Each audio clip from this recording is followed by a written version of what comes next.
Hey everybody, how's it going? I want to say first, I apologize for the audio quality. I know it's not the greatest, but I had to do what I had to do to get this done. So, we've somehow made it successfully to October, the most wonderful time of the year, and I'd like to make a series of videos talking about 13 of my favorite horror films.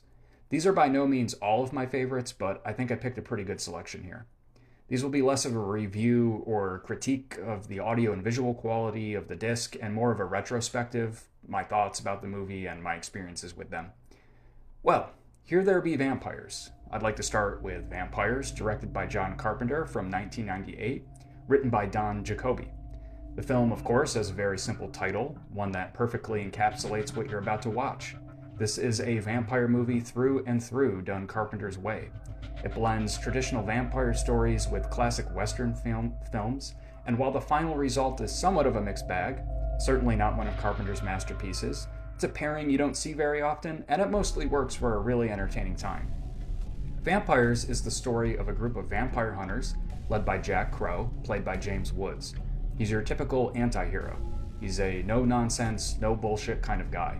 His partner, Tony Montoya, is played by Daniel Baldwin, and they become mixed up with a prostitute named Katrina, played by Cheryl Lee, best known as Laura Palmer from Twin Peaks, as they attempt to track down a formidable master vampire named Jan Valek, played by Thomas Ian Griffith, yes, from Karate Kid Part 3, who is seeking an ancient cross that will allow vampires to walk in the sunlight. It's a pretty simple setup, and it's one that's filled with all sorts of obvious tropes. The script is certainly flawed, but for fans of horror and vampire films, I think this movie has a lot to offer. It has a lot of dark humor, tons of ridiculous, did he just say that? Sorts of lines. It doesn't really take itself seriously, and it has tons of over-the-top vampire violence and buckets of fucking blood. I've always found vampires quite striking visually. The opening moments of the film shows our group of vampire hunters infiltrating a nest, which is basically an abandoned derelict house in the desert the vampires use for respite against the sunlight. This has a sort of classic haunted house feel to it. There's effective use of shadows and lighting. You have beams of sunlight kind of peeking through the boarded up windows, but not enough to really see or feel completely comfortable.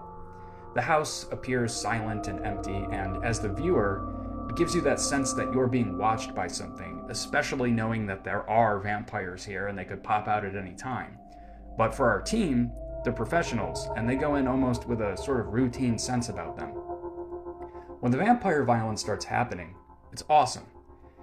Carpenter portrays the vampires as borderline feral and intensely aggressive, but they have this more traditional humanistic appearance, so we don't quite see them exactly as inhuman monsters, perhaps in something like 30 Days of Night, but rather these abominations of Christ that are lost on this earth and must be destroyed for the betterment of humanity.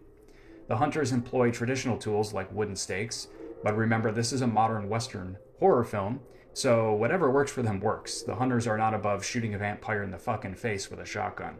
They use giant spears connected to a winch outside to pull the vampires into the sunlight, where they violently burst into flames and are given their last rites by a presiding priest. It's a fantastic opening sequence. Without getting too deep into the story and spoiling the fun for you, there's another amazing early sequence where the group of vampire hunters are partying with a bunch of prostitutes in a seedy motel after their day's work, and the master vampire, Jan Valek, who was not present at the nest infiltration, shows up unannounced. Needless to say, it doesn't go well. It's always been my favorite scene from the film for how violent and ridiculously over the top it is. While this movie has great practical effects work throughout, it's here that you really see it on full display. Are all the effects in this movie completely realistic? Not really, and I don't think that's quite the point, but they're almost all fantastic. This movie has a lot to offer for fans of traditional effects work. I remember watching this movie when I was way too young to be seeing it on cable TV, and naturally, they edited most of this motel scene out for obvious reasons. So when I eventually got around to watching it uncut on DVD, I was shocked by how violent this scene was. This scene is basically the catalyst for the rest of the film, when one prostitute, Katrina, is bitten by Jan Valek. Crow and Montoya end up escaping with her, as she now has a psychic link directly to Valek. There are more twists and turns in the plot, and a few that you can probably see coming. Again, not everything in here really works. I found a few of the plot points underdeveloped and cheesy and campy at times, but it is ultimately structured like a traditional Western, and it plays out in a really pulpy, enjoyable way. And that is where most of the fun comes from that Western feel. We have great set pieces and locations, bloodbaths, cat and mouse games and rituals, and it seems to me that Carpenter was making the exact sort of film that he wanted to. I'd like to quickly talk about the Blu-ray. My copy was released by Shout Factory, and it has a great illustrated cover art. Picture-wise, this looks great. Certainly better than what I'm used to. Like I said, I've watched this film on cable for years and only a few times on DVD. It's not the greatest transfer of all time, but it's a huge upgrade from what I'm used to.